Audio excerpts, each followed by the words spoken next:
Hello, critics, non-critics, and friends. Welcome to the Film Optix podcast, where we take a glance into comic book movies, blockbusters, indie films, and everything in between.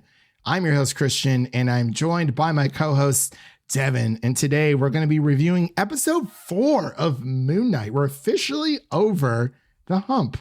And this episode of Moon Knight is titled The Tomb, the big episode that everyone's kind of been sitting on for those who received the first 4 episodes of Moon Knight a little bit early, including myself. I can finally talk about it out in the wilds. The secret's out. It's all there. But honestly, it wasn't that hard to keep under wraps. It was just, I can only talk to like 2 other people about it that I knew. But yeah, so season 4 of Moon Knight, which is labeled The Tomb, is now streaming on Disney Plus. And before we begin today's episode, you can listen to our podcast on platforms around the internet, and that includes Apple Podcasts, Spotify, Google Podcasts, iHeartRadio, Audible, and more. And if you are a new or seasoned listener to the show, we would love to hear from you guys. Follow us on Instagram and follow us on Twitter at Film Optix. That is Optix with an X, or email us at filmoptix@gmail.com for any movie-related questions. So, Devin, how's your day been so far? It's a Thursday. It's a nice Thursday. Yesterday was my dad's birthday, a very special day worldwide, just because of that. Happy belated birthday to Mr. Agnello out there. Yes, everybody celebrates his birthday yesterday. Yeah. So you guys just go out for like a nice dinner, all that stuff? Yeah, I got some burgers. Ooh, where'd you go? Five Guys? I mean, that's a pretty sweet birthday spot. This place called Flipside. Oh. I think my mom's been there a few times. I want to say we have a Flipside here, or it's something with a similar name. I can't remember. I'll have to double check. But yeah, you've been watching some Apple TV Plus there? I do want to watch Severance. I've heard good things about that. I actually clicked on the show and then clicked play, and then it aired out, so I didn't watch it. Oh no. So I just watched Atlanta episode 1, season 3. Is that on Hulu? Yeah. Okay. So I've been rewatching, as I mentioned before, Attack on Titan. I've been when the show first came out in like 2013. It is a really good show, and honestly, Devin, I think you would enjoy it a lot. It is the perfect anime show for non-anime lovers or watchers to like kind of get into. If there is one like show out there, it is Attack on Titan. It really is like a phenomenal, like this world building. Like each episode is around 24 minutes. I think there's around like 24 episodes per season. So, there's no filler whatsoever. And it's not like your typical, I guess you can say, weeb type stuff that happens, like with the sparkly eyes and things of that nature. It is pure serious the entire time, and I think you would really, really enjoy it. So I'm rewatching. I want to catch up because I kind of fell off after season 2. I got distracted with something, or it took them a while for each episode or each season. They took a long time. Like it wasn't just like year after year after year. Like sometimes they took like 2-year breaks in between. So I think it was after season 2, and I was waiting for season 3 to come out, and then by the time that it did, I was on something else, and I just never had a chance to go back. But I'm having a really great time, rewatching season 1. I just finished that today. I'm going to start season 2 soon. But other than that, I've been trying to catch up on some Halo as well, because I need to do that. Other than that, I saw The Northman last night. Wow. Is all I have to say. I'm definitely going to watch it again before we cover it here on the show, because wow, that's all I have to say. It is crazy stuff. But Devin, are you ready to get into our Moon Knight episode 4 review? Time to enter the tomb. Enter the tomb and find out all the little secrets that dwell within inside. So, ladies and gentlemen, we are going to be right back after this introduction to Moon Knight episode 4.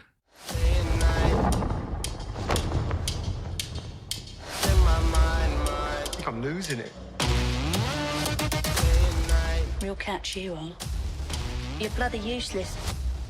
Stevie. Stephen. I can't tell the difference between life and dreams. All right, ladies and gentlemen, we are back with our Moon Knight episode 4 review that is labeled The Tomb. So, again, this is created by Doug Moench, for those who don't know, and stars Oscar Isaac, Ethan Hawke, May Calamawy, and more. And the synopsis is, as always, never ever changed, but I'm going to read it for you guys just in case this is the first time that you're tuning into the show. Well, there is a synopsis for this specific episode. Oh, is it? Do you have that set up here for us? Mark and Steven must find balance as supernatural threats ahead look to stop them. Is that from Disney Plus? No, it's on IMDb. You know what? See, I clicked on the general show itself, and just got the general synopsis. So that's usually what I put in. Should probably start putting those in. Actually, I didn't know they had separate synopses for each episode. I guess they would. It's IMDb, not TMDB. Yeah. I still can't get over that. What was it? The movie database? Yeah, it's something weird. It should have been TV movie database. Makes more sense. I think you had actually came up with that. So I thought that was pretty funny. But yeah, so the way we're going to do this, ladies and gentlemen, as always, if you're new to the show, we're going to get into our initial reactions, and then we're going to get into our spoiler section after you hear this little bad boy, if I can bring it up here. That means we're going to be getting into spoilers, but not just yet. So hold on to your hats. Then we're going to get into a bit of Easter eggs that we've noticed throughout this episode, which there are of many. And then we're going to get into our final thoughts and then close out with our ratings and get the heck on out of here. It is a Thursday. We're almost, it's practically the weekend. That's like the best thing about Thursdays. It's knowing that the day's over. It's like, all right. You can just taste it. Yeah, I can almost taste it. Oh, Patrick Star. So, I'm going to give my initial reactions first, just because, full disclosure, for those who don't know, I was sent the first 4 episodes of Moon Knight super early. Just wanted to thank Disney Plus for that, of course. So I've been sitting on this for a while. Actually, no, let's have Devin go first, because I'm very interested to see what he has to say, and then I'll give mine. So Devin, take it away.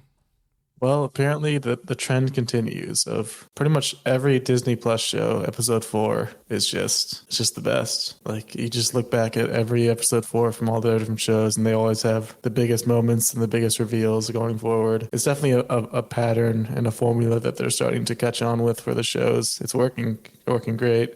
Don't care if it's a quote unquote formula like everyone complains about, but we eat it up because they know what they're doing, and they know how to create interesting stories with all these different characters interconnected, even though Moon Knight has not been connected to anything yet, which is why it's so intriguing and why it's working so well, I would think. I love this episode. I'm falling in love with Layla, as one does, because she is basically Lara Croft, and I would like to petition now to have Lara Croft enter into the MCU and become canon. She can actually stay as Layla. She can be Layla Croft. She can be like her sister, her cousin, like just something like that. But yeah, in this episode, she is very much so Lara Croft. Like the way she was using the flares. Yeah, she was using flares over and over again. Like, that's such a Lara Croft move. Like, she would do that in the games nonstop. And the way she hung onto the cliff after falling, like, she's a Croft through and through. I'm calling it now. Just make it happen, MCU. I know there are Lara Croft comics, but it's not. I think it's Dark Horse Comics. So I don't know what it's going to take, but I know Marvel has a connection with Crystal Dynamics. They made that bad Avengers movie, or Avengers game. We don't talk about that Avengers but they can keep that connection going, and we can bring Lara Croft into the MCU. I would like to see that. But other than that, other than my love for Layla in this episode, because she was really great in this one, especially at the end. But it's just great to see the beginning, kind of like it's very Indiana Jones like. There's a couple kind of suspenseful moments in the beginning. It's kind of reminded me of The Descent. I don't know if you ever saw that movie, but it's like one of the better claustrophobic, like underground horror movies that came out about a decade ago. Just seeing like that pharaoh type creature, stalk them around. It was definitely interesting. I don't think I've seen it, but I have heard about it. It's definitely, there's so many things on my watch list, man. It's like, Yeah, it was definitely giving me vibes of that. Just having that thing like slither around and stalk them with the clicking noises. And were they slithering around? Yeah. And then just to see the big reveal at the end and the switch of settings and just kind of changing the whole show's trajectory, which is definitely a pattern like we mentioned before. So I don't want to like oversell it because I feel like a few people out there who were sent screeners, I just like through like random people that, you know how you have like, you're scrolling through Twitter and then there's the like topics or whatever and kind of like disappears on your timeline from like random people. I feel like some people were like acting like it was like the next best thing since sliced bread. I think it is fantastic, the twist, and we'll get into it a little bit later. But my initial reactions for this, I've watched this same episode 3 times, twice before it came out to the public, and then again when it came out with the public because, you know, we gotta you know, celebrate with all the people. I will say it was a little bit tough to kind of just like wait for 4 weeks. I mean, it's not a super long time. 4 weeks isn't a long time, but it was long enough, especially to get to episode 4, just knowing what happened. And it's like, you know, I had to kind of like be careful what I was talking about, but this is easily the best episode that we've gotten so far. And like Devin had said, it opens up so many doors. And I think the reason why, as you also mentioned, Devin, is because it seems separate. You know, we are so conditioned and trained to expect everything to be connected within the MCU because I mean that is their model, that is their spiel. Just like Netflix is, you know, gung ho about, you know, the binging model when it comes to their TV shows, at least.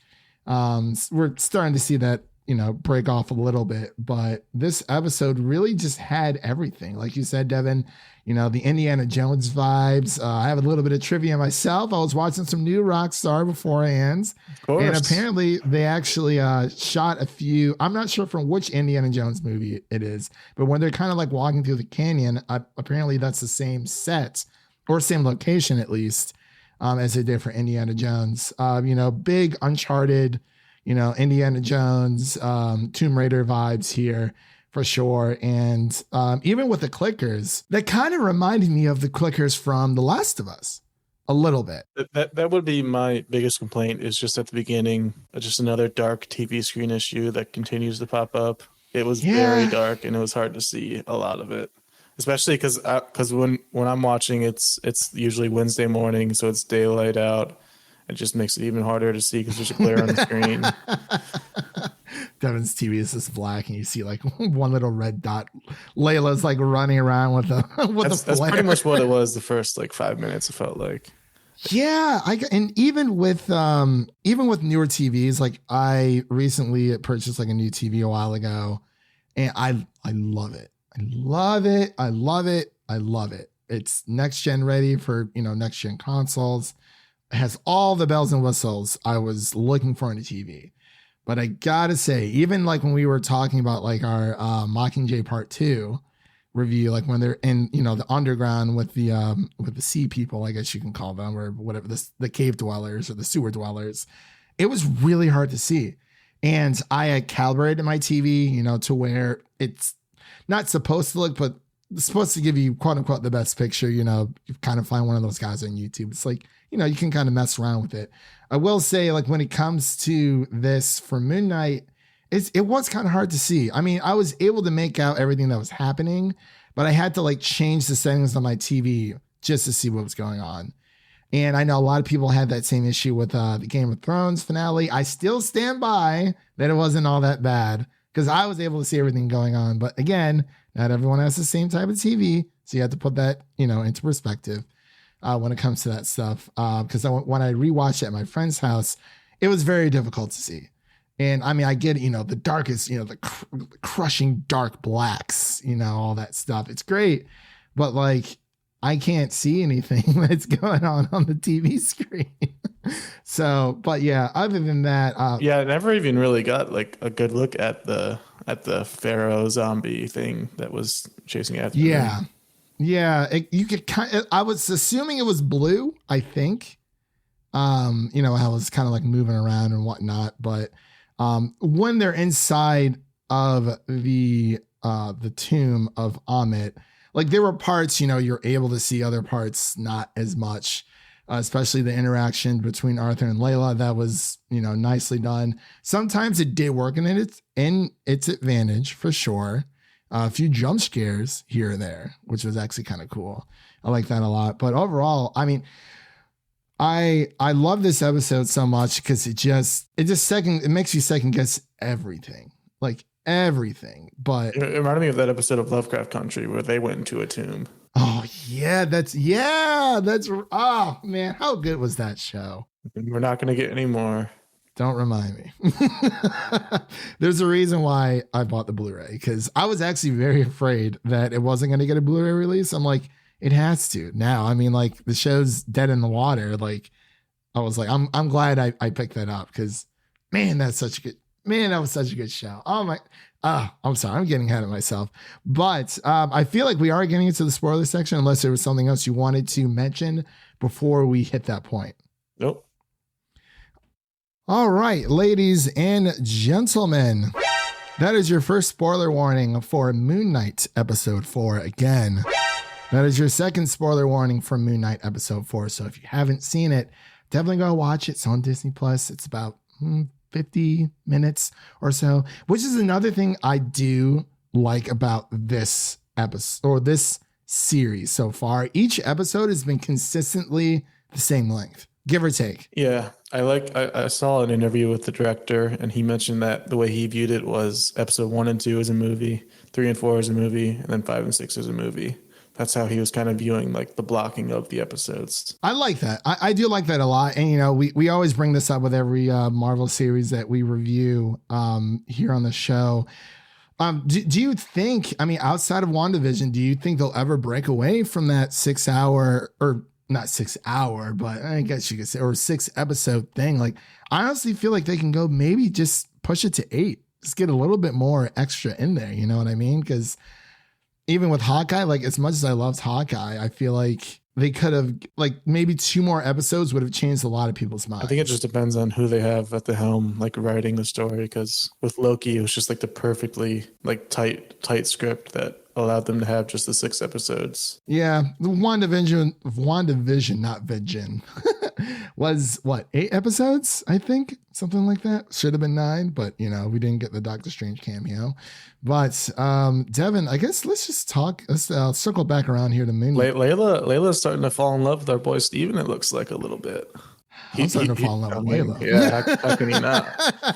But she's smelling Mark, and she's hearing Steven. But Steven isn't a douche like Mark. So she's like, maybe I can work with this. Is this just as weird as the body snatching situation from Wonder Woman 84?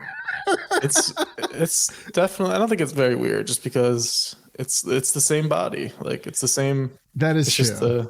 It's the same person. Yeah.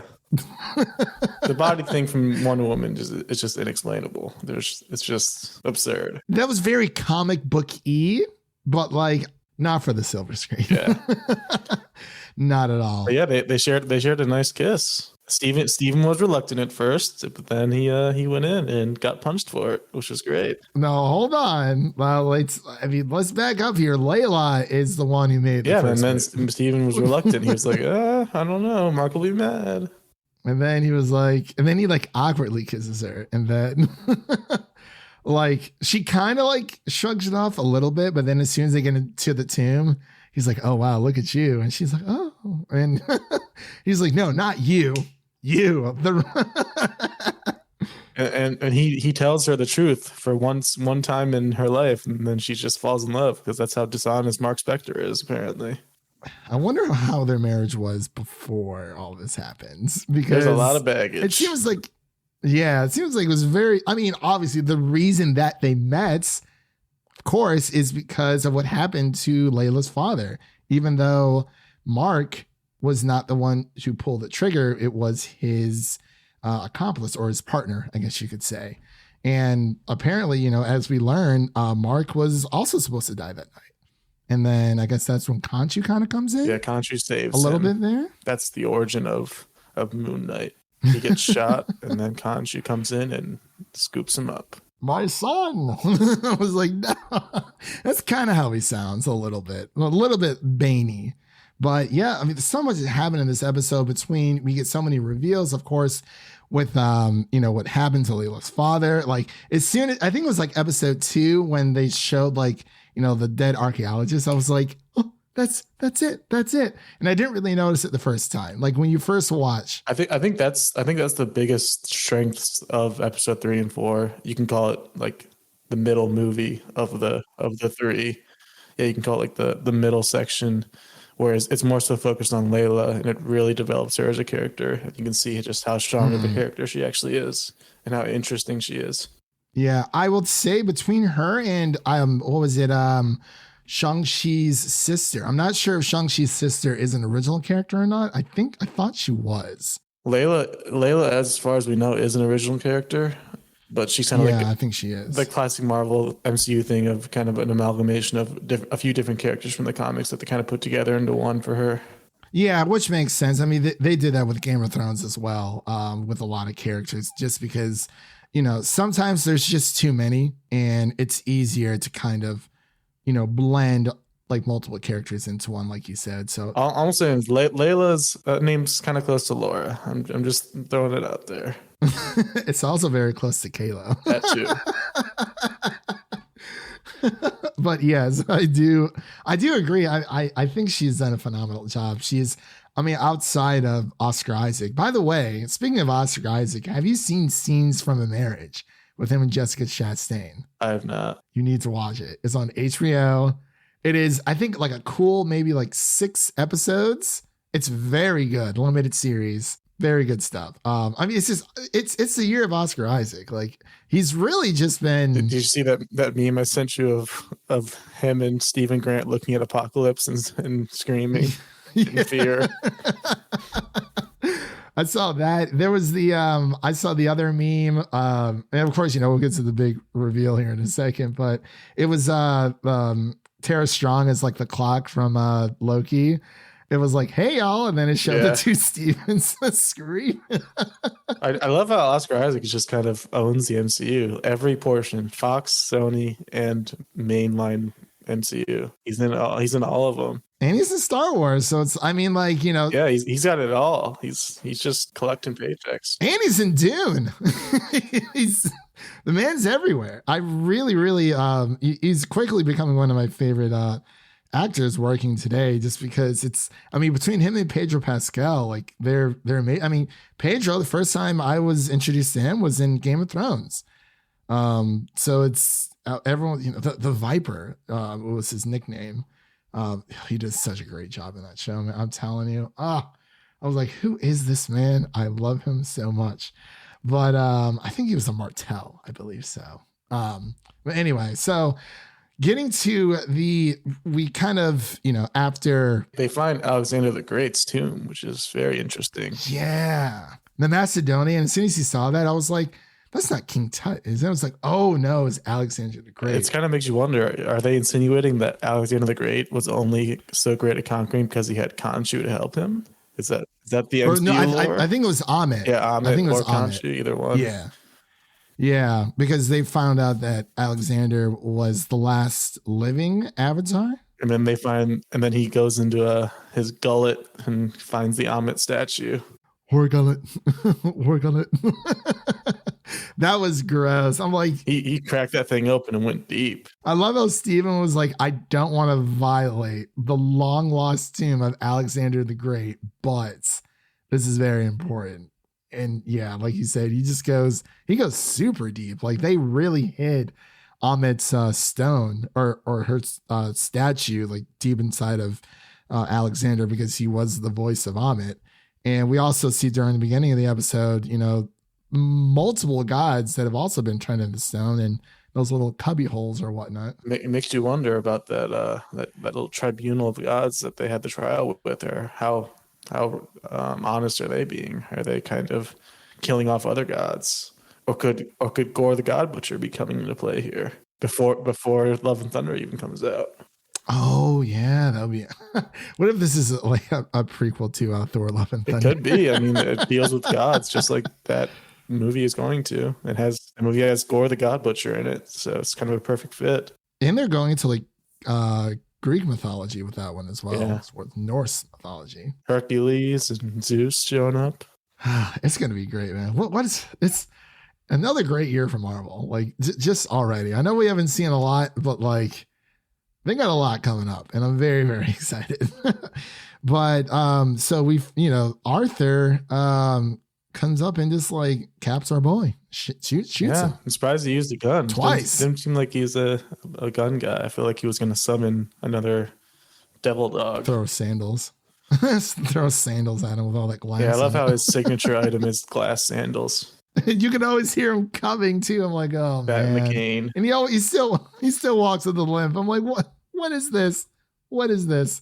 But yeah, so we find out, after Mark, or actually technically Steven, gets shot, and he kind of wakes up in this mental institute. Very, very much so like Get Out in the sunken place, where you just see him just float down to the bottom of nothingness. Yeah. And then it it kind of cuts over to was it called Tomb Buster? Yeah. The movie that was playing on Starring the VHS. Dr. Stephen Grant. Grants. I'm not gonna lie, the first time I watched it, I was very confused. I'm like, what is happening right now? But yeah, we quickly find out that that Mark, I believe it is Mark. Yeah. So Mark is heavily sedated in a psych ward. And this is pretty much where all the Easter eggs come into play. Because every character leading up to this in the series is in this psych ward. So it really just kind of plays with your mind.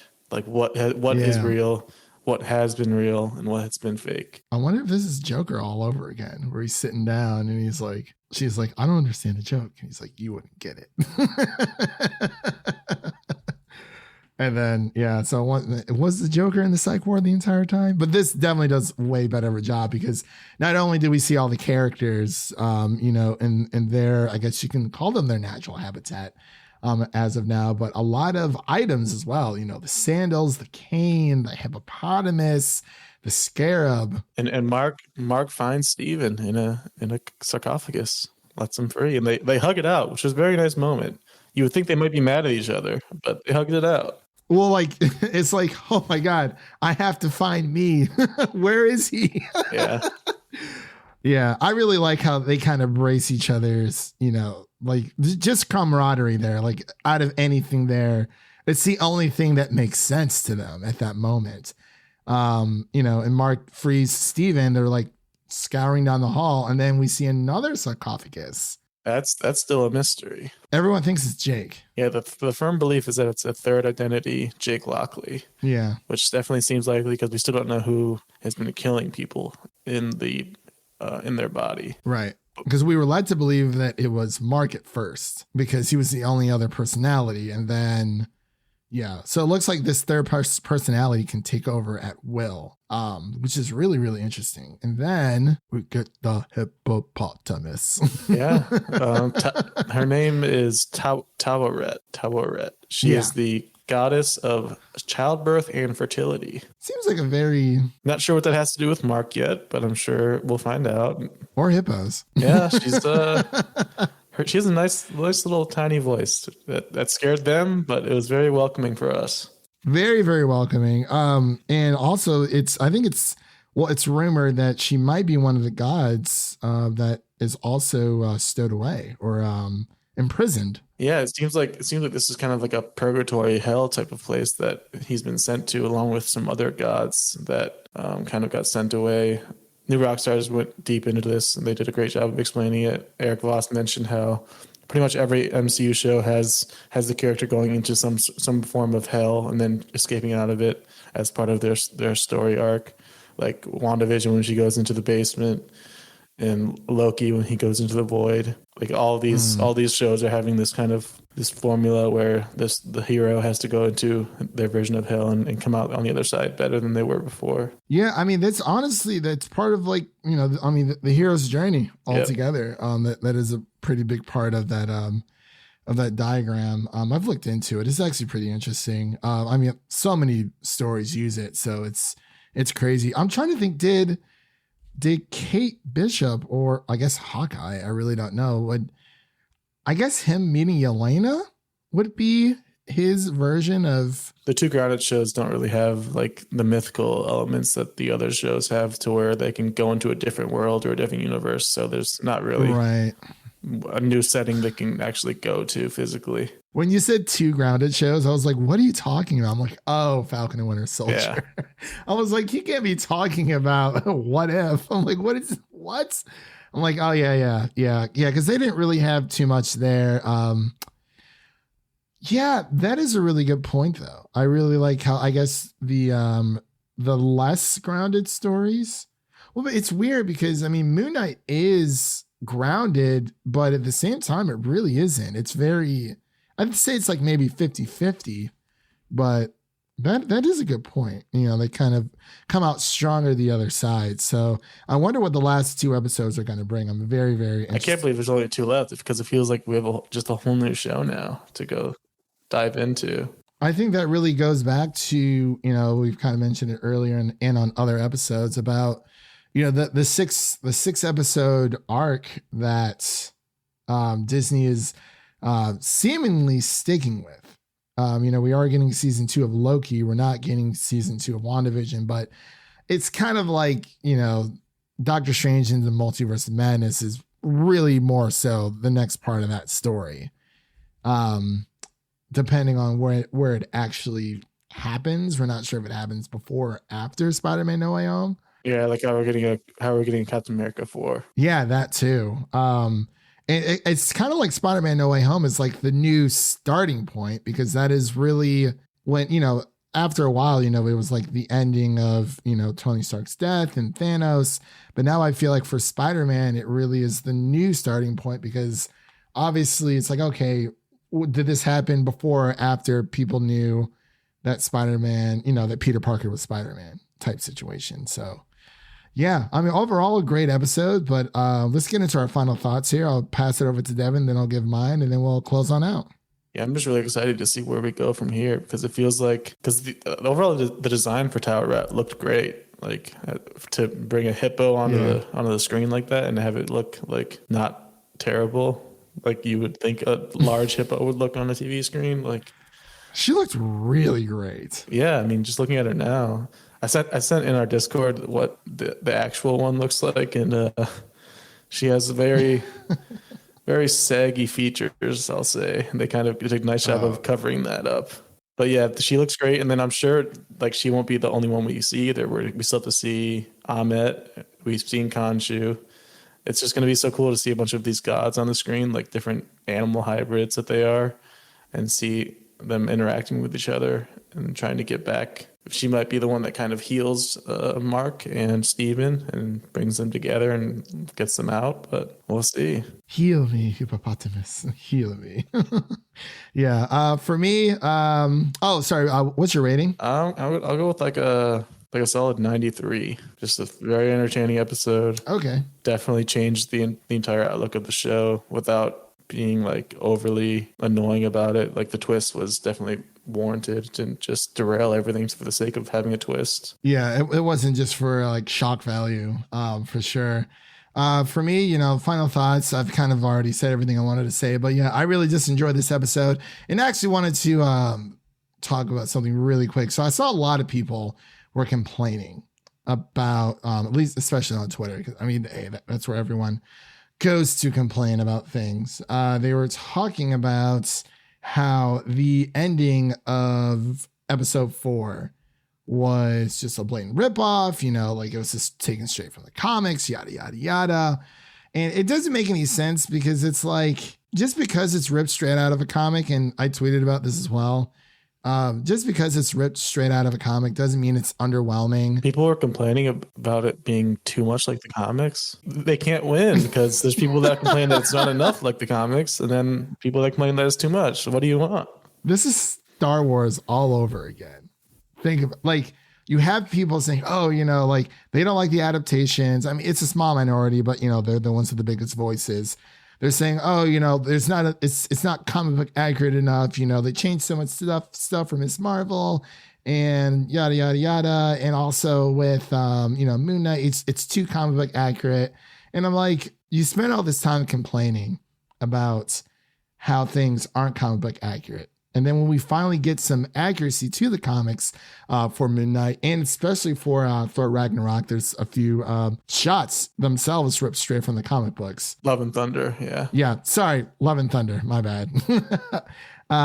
You know, when we finally get some of these comic book accurate, you still want to complain. It's the same thing with Star Wars. You get the Force Awakens, you know, episode 7. It's amazing.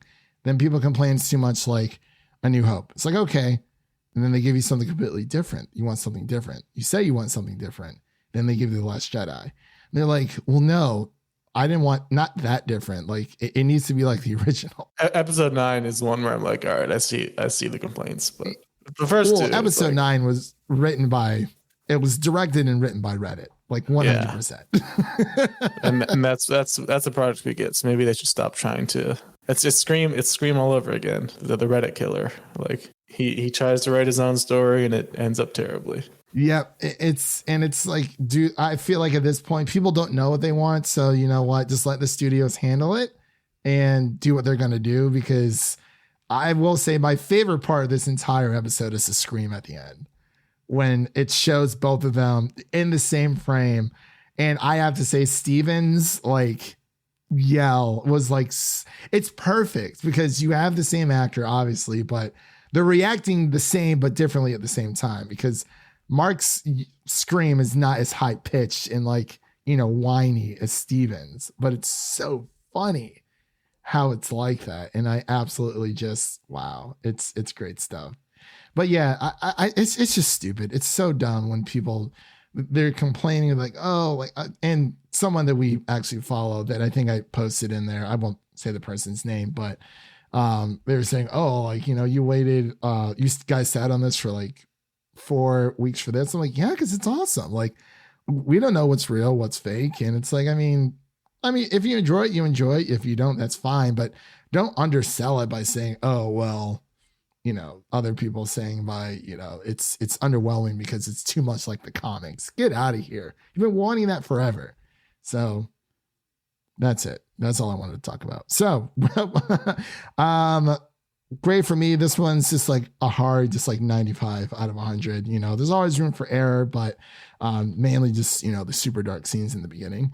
But other than that, you know, it's easily the best episode we've gotten from Moon Knight, and I hope it continues to escalate from what we've seen so far. So only 2 episodes left, and then we're done. So that pretty much concludes this episode of Moon Knight. For everyone out there, thank you all for listening. It means so much to us. And of course, thank you, Devin, as always, for coming on. And, you know, I mean, you're a co-host, so we're always here, you know, chatting it up and whatnot.